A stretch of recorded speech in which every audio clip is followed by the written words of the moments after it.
కలిసి వచ్చినావు కదా. అవును 30 ఏళ్ళ తర్వాత పావునికి వచ్చినావు. అవును మరి ఈ రోజు నన్ను చూడటానికి నాకు కూడా చాలా సంతోషం ఉంది అన్నయ్య. అవునమ్మా చెల్లెల అన్నయ్య అవునమ్మా నిమ్మకాయ నీరు మజ్జిగి మీ దేహాన్ని కరిగించనయ్య.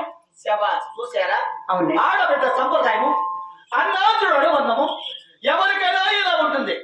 మరి ఉగాది విడల కింద గాలి మనం మండుచుండగా ఈ నలరేమోలో నడచవచ్చగా ఈ నిమ్మకాయని మధ్య నా దేహాన్ని కారిగించడం ఇచ్చింది నా తోడుబడి చెల్లెలు. అమ్మా చెల్లెల ఏ బాడి ప్రకారమే ఈ నిమ్మకాయని మధ్య నా దేహాన్ని కారిగించారమ్మా చెల్లెల అంటే. అన్నయ్య అవునమ్మా మరి నీ 7 మంది కుమారులు అవును 6 మంది కోడళ్ళు మా ఉదయం దర్శనాలు. మరి నా 7 వారు 7 వారంతా క్షేమానున్నారు అన్నయ్య. అందరూ క్షేమాగానే ఉండాలమ్మా చెల్లెల అంటే. అన్నయ్య అవునమ్మా మరి నువ్వు చిన్న కారణం ఏమన్నయ్య? అమ్మా చెల్లెల అన్నయ్య నేను వచ్చిన తెలుగుమంటున్నావా అమ్మా చెల్లెల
నాకు 7 మంది కుమారులు కలిగారు కదా.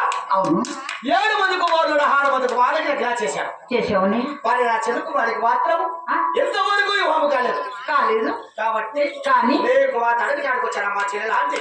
ఏమిటని అవునమ్మా నా కూతురు అన్నకు వచ్చినావు అన్నయ్య. అవునమ్మా అన్నయ్య నీకు సిగ్గు నాన్నమేముంది నా ఇంటికి వచ్చి నా కూతుర్ని అడిగేకి? ఏమ్మా అన్నయ్య వచ్చినందుకు